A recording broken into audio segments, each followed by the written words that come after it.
Some nibbles. J-Dawg back to answer more goddamn questions.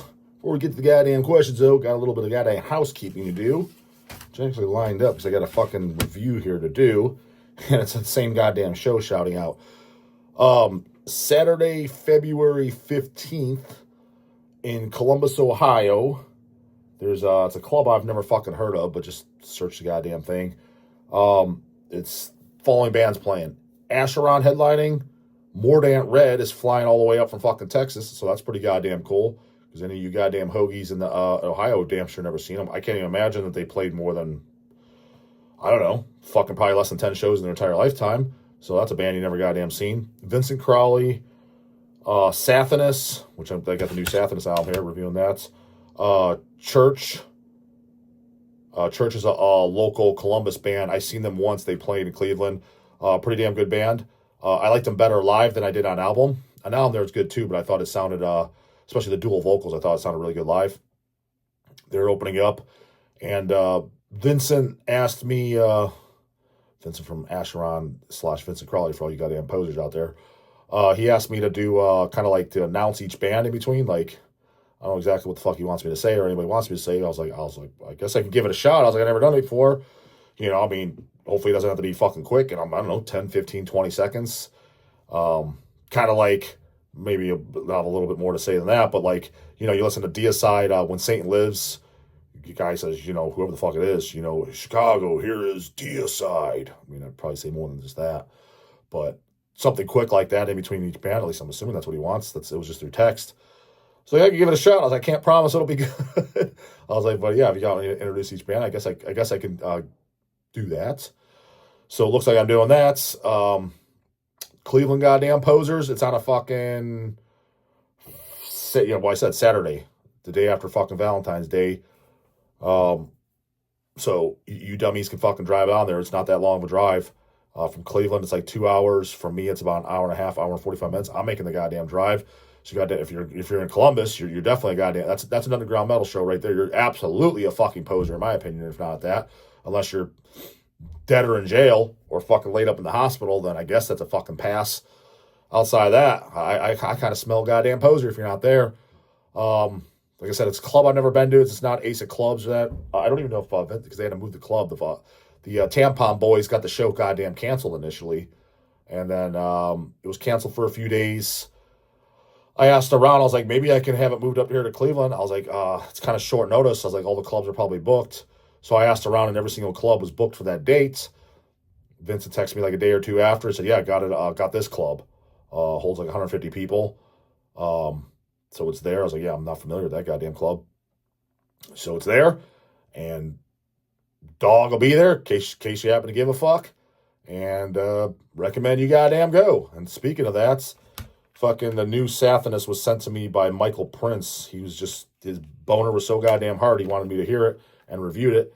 He did a paid goddamn review for the new Sathanas, so sent it in. He ordered it and had it sent to me. I was like, oh man, we can just wait. I mean, we'll probably eventually get him in, I imagine. Especially since I'm Moribund. I mean, we trade with Moribund. I don't know when the last time we traded with them, but we do trade with them. We carry their stuff, so sometimes it takes a little bit of time, but we probably get it. But I listened to it. For starters, out the gate, I definitely like the cover art and everything like that. Definitely looks underground and metal, has a black metal feel. So this is their 12th goddamn album. Holy shit. Because Sathanas is a band I've been a fan of Sathanas since fucking 14, 15 years old. I first saw them in, it was either 99 or 2000. We went up to goddamn Pittsburgh and they played in this firehouse. I don't know if it was a currently active firehouse or whatever, or retired, but it was this big hall they played in, and it was a total ghost town. There's like goddamn maybe 20 people there. And Sathanas played fucking forever. I wanted them to hurry the fuck up because it was late as fuck and I was tired as shit. They played like, I'm not even exaggerating, I think they played for an hour and then they took like a 30-minute intermission and they played like another hour. It was like something, it's like the only, talk about some go-getters. That was the only goddamn time I've ever seen that. It's funny, Sathanas is a band that I utilize as a benchmark for underground metal. Like, what was it, the last, on the El Necron, that was the question, like, who did he ask, or Francisco asked, like, hey, you said that the Sathanas Ripping Evil 1988 demo is as good or as legendary as Necrovor's demo. I'm like, yeah, I kind of agree. Yeah, I stand by that statement. Now, again, I understand you like Necrovor more now, and Necrovor was more legendary and got more talk about in the underground. But I'm like, why? Why? I mean, like from that time frame, like it makes no goddamn sense. Again, I truly believe, I've always said this. I think the majority of the metal scenes just in general, not just metal, but this is the scene I fucking follow. So we're gonna talk about that. It's built by posers, dude, and by true definition of posers. Not you were listening to goddamn Poison back in the day, so you're a fucking poser. I'm talking poser says you're copying off your friends. You're only regurgitating what your friends told you and shit like that. Like you're not allowed to say the Sathanas demo is better than Necrovor, which by the way, I like them close, but I probably still like the Necrovor demo better. But it's not the fucking point. Point is, I'm like, why does it get Necrovor gets all this fucking Cavalt's recognition, but the Sathanas demo don't? I was like, that's first generation goddamn black metal. I'm sorry, it just is. Jaws of Satan, that song's iconic as fuck. So I just used that as a goddamn litmus test, and it's just an underground band to date. I didn't realize they had 12 studio albums, like I said. That's shit. I definitely have not heard them all, though. Their first studio album is Black Earth. That's fucking great, too. That's my favorite thing, the debut album. But that took them years. They were kind of shucking and jiving for a while, because I think that came out, correct me if I'm wrong, in 96. It came out on blackmetal.com. That goddamn record store? They did few releases. I bought that back then. The LP, I bought that album and the Thy Dark Heavens. The Thy Dark Heavens, I need to return and listen to because I remember not liking it. It didn't suck. I just remember being kind of boring. But, like I said, Black Earth is fucking great. If I ever do an interview with Paul, I would do one. It's just, last time I saw him, he seemed to be more than 10 beers deep. So it didn't seem like he'd be able to do it. But maybe we'll do this goddamn More Damn Rich show if he's up for it. Because he's the goddamn originator of the band, so he'd be the most ideal to do it. I know James the most, the drummer. Like it seems like James comes up to a lot of Cleveland shows. Like he's the real goddamn metalist. One of these old guys that's still into fucking metal, not just what he grew up on. Granted, I'm sure that's what he fucking prefers. As a matter of fact, I know it is, and who it is for me too. But it's not the point. He's still at shit and he's active. So I know James the most, but James came way later in the band. I think James came into the band like 2000 or something around there. I don't remember the exact goddamn date, but I mean, it was somewhere in that area. But I was going to ask Paul, yeah, especially because Sathanas technically kind of broke up / changed their name. It was Batham, and then Batham was, they did a demo and a 7-inch. And again, I showed it on camera, or at least I talked about it on camera. I don't know if we have any copies left in stock. There was originally a CD, which we don't have the CD, but we had the LP. CD came out years ago. DAWG owns it, of course. It was all the Sathanas demos, rehearsals, some live recording shit. They covered fucking Slaughter and stuff like that. And it was the Batham demo, 7-inch, and I think a Batham rehearsal. And it was basically the exact same shit as they even had. I think they both bands did Palace of Belial. Was that one of the songs they both did? They did cross stuff. So it was the same goddamn band. I just don't know why they changed their name. And then when Black Earth comes, they're back to Sathanas. So I was going to ask what that was all about. But Iron Bonehead did last year or whatever the year before a double LP. It's funny because that was in the back of my mind. Like I'd be up for it. I was like, this CD, which I had for years. I forget what label did it. The Sathanas Batham demos, 7-inch. I was like, this needs to come out on vinyl. Iron Bonehead did it. And, we sold some here and there, but it's, a slower move. I'm just these fucking posers, dude. I'm telling you, they don't know what real fucking metal is, man. They flat out don't. They bust me up. It's just kiddos. And yes, Sathanas and Batham, that is way more fucking mandatory over shitty-ass Graveland, Vlad Tepes, Belkatir is around before them, too. And better songs. Dude, not one of those shitty-ass French black metal bands has shit on the song of Jaws of Satan alone. But yet, all these fucking trend homos, that's what they buy. That's the Cavalt stuff. Not really, dude. That's the late to the game poser shit. What are you talking about, brah? If you want to talk about early goddamn black metal, yeah, it was Necrovor, Sathanas, obviously Bathory. It was around in the goddamn 80s. These late mid-90s guys. When did Vlad Tepes start? 1993? Jesus, fuck, brah. Fucking, the Sathanas demo was already 5 years old. These guys are just finally putting on their moccasins over in France, putting out this shitty ass black metal. But yep, that's what the kids want. It's what the kiddos love. That's for Quakers. Anyways, and then talking about goddamn Satanist, the next thing I know as far as later albums in the 2000s of an album that I know and own that I think is really, really good, put out by Iron Pegasus Records, was Entering the Diabolic Trinity. And then all of them were kind of either hit or miss if I've heard them or not. Like I said, I didn't realize. There's no way I've heard them because I didn't know they had 12 goddamn studio albums. But the newest one is out. I listened to it. I only gave it one time listen. I just listened to it today. I thought it was pretty good. I mean, it's definitely worth checking out.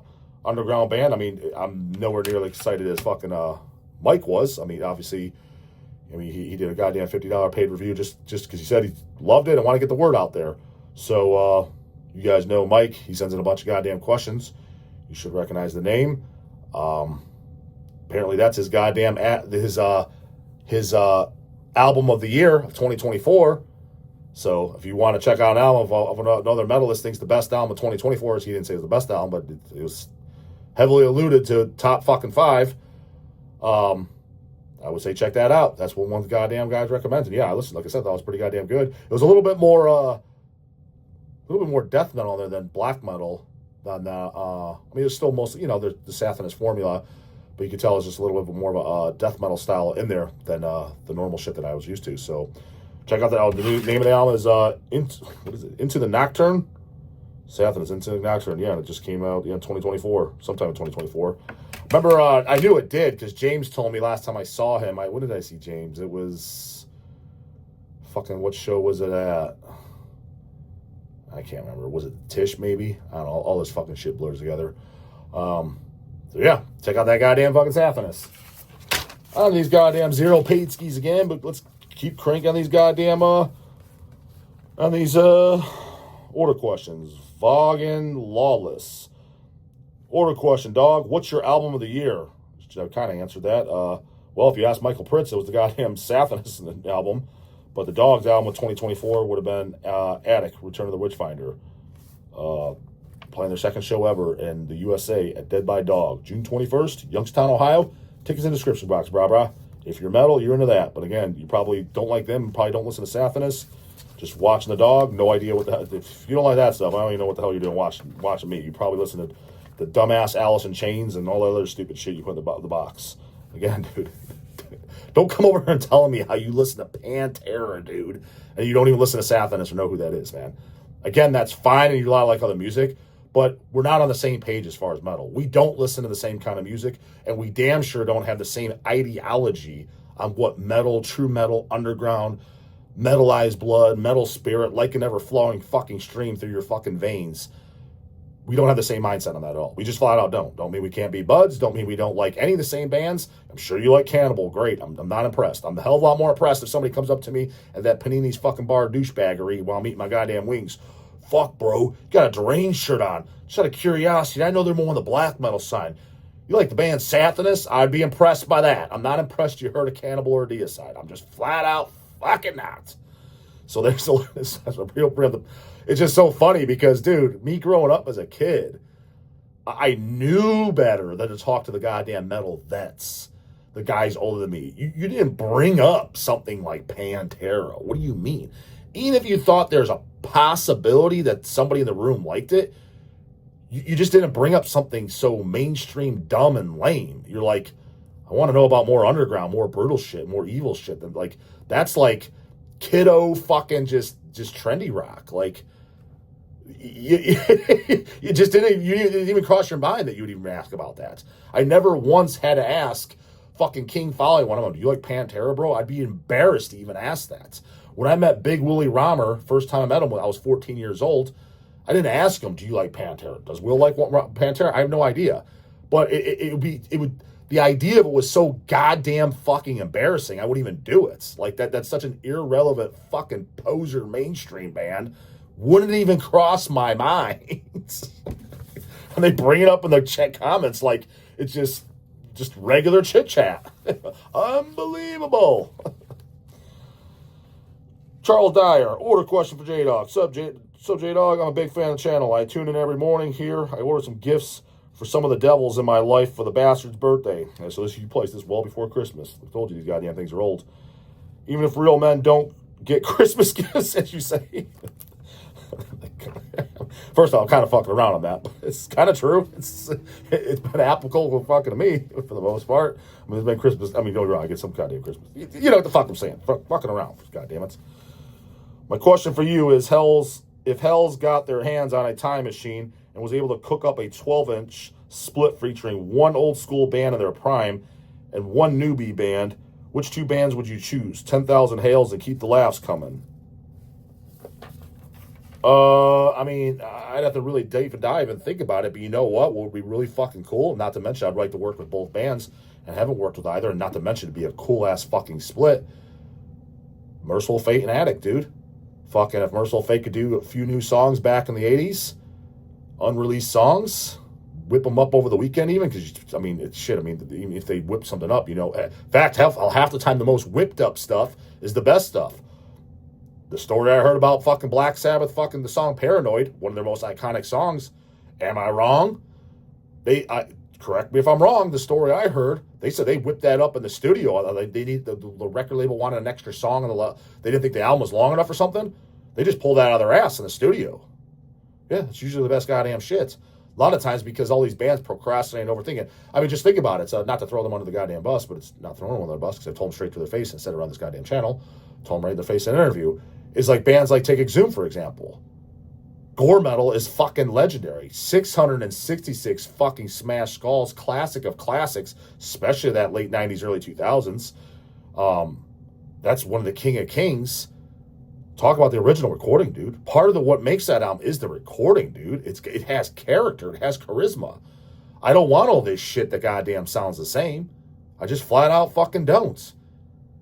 That had character. As a matter of fact, there's some new albums by bands I like. I'm not even going to say because I'm not throwing them on the bus. It's kind of deal with them.